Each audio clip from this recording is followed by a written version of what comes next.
Okay. So like in early 30s, 30, 31, 32, before it technically started, what was the relationship between Stalin and the Soviet Union and then Hitler and Germany? Was it good? Was it bad? Was it indifferent? It's a great question. Prior to that time, the Soviet Union was helping Germany. Remember, the Soviet Union was an outcast after the revolution and after the communist government was installed. They were an outcast in the world and not even recognized by a lot of nations in the world. Germany was as well after the Versailles Treaty. And the Soviet Union was actually helping Germany in ways that they could not develop in their own countries. There were factories in the Soviet Union for the Germans. The Germans were allowed to come into the Soviet Union, build weapons of all things, train their military, because no other nation would allow that. There was also ample trade. In fact, on the day of Operation Barbarossa, when Germany invaded, sadly, the Soviet Union had much oil supplies entering Germany at that time. Trade was good, everything was well, which points to the fact that the Soviet Union never intended and most certainly did everything within its power to avoid this war. And that's the tragic step that Hitler took. Without regard to everything else that had come before, it did not have to escalate to what it did, except for the British. Okay, okay. And at that point, Stalin and the Soviet Union, can you just define, like when you say the Bolsheviks, who were those people? What were those? And then Trotsky, again, these are names I've heard, but like I want to understand them. And really, I guess where my question is going is at the time before the war started, was was Stalin pro or anti Zionist and Jewish?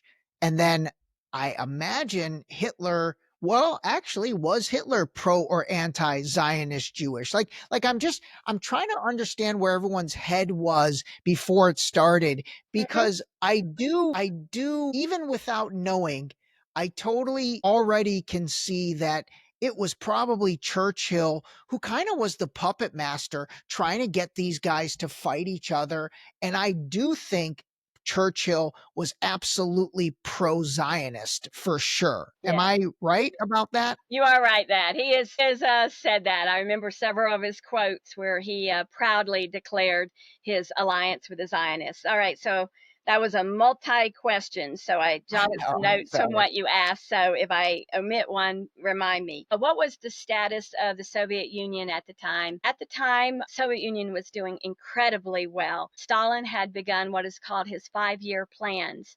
industrialization, literacy. He had brought the country from the most illiterate nation in Europe to the most literate. The agriculture was doing much better. And of course, this was an area, that whole part of Europe, that suffered frequently from, crop losses. And his plans were actually raising the standard of living. The medical care was excellent. I mean, excellent in view of what it was before Stalin began to improve it, even in the rural areas. So the literacy rate went up. He felt that everyone should have an education. So the entire society was actually doing very well and had no hostilities toward Germany. In fact, as I said, was helping within. And this is a part that I'm glad you asked. Americans don't understand. They grouped communists together, the Bolsheviks together, the Bolshevik Revolution. And of course, that was led by Lenin, and overthrew the Tsardom that had been there. And of course, with the tragic loss, unnecessarily, the murder of the family. But in terms of the abdication of the throne of the Tsar, we had an interim government, and then the Bolsheviks took over. People sometimes blame that all on the Jewish part of the Bolsheviks, but it was a mix. The Soviet people were multi ethnic, and they certainly had no, I would say, as a people at all, against the Jewish people at all. It's always been multi ethnic, and that respect has always remained there. But at the time, there was a division in the Soviet Union between the Bolsheviks. You could already see what was later to become that division. Trotsky was a Bolshevik that wanted world revolution. And frankly, I believe him to be a madman. He would join with anyone. He would join even with the enemy, in terms of at the time when Germany was later fighting the Soviet Union. He would join with anyone in the world, and was heavily financed, again from the United States as well, to go against the Stalin government. And I would have to say Stalin's leadership, what people think of Stalin, almost everything they think they know is false. And I've read the declassified CIA documents in which they said, and this comes later, after the end of World War II, that the CIA wanted the American people and the people of Europe, and even the Soviets themselves, the younger generations that have come thereafter,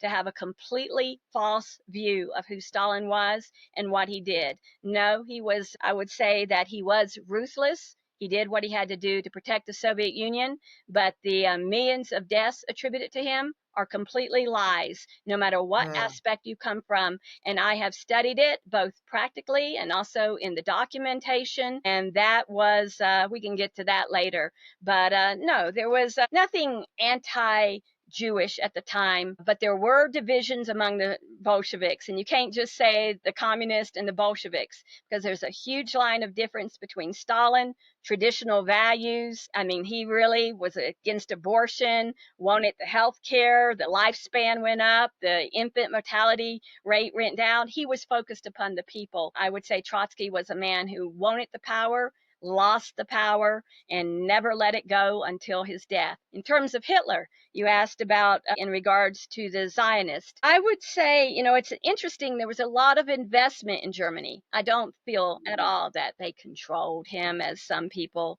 allude to, but there was a lot of investment there in terms of the money. Both countries, for that matter, they were involved worldwide. But again, I would say that there was no better place on earth as a Jew to live than in Germany pre-World War II. And they had a great standard of living. They had many businesses. So for them to declare financial war worldwide against Hitler made no sense. And that is because the international Jewry care nothing about the people who would suffer in that country, because still there's big money to be made.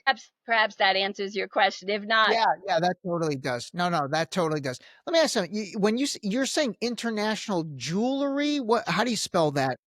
G Jewery, the Jews. Want the full truth? Watch the full Deep Shallow Dive interview next. And hit subscribe if you're done with narratives and ready to call a spade a spade.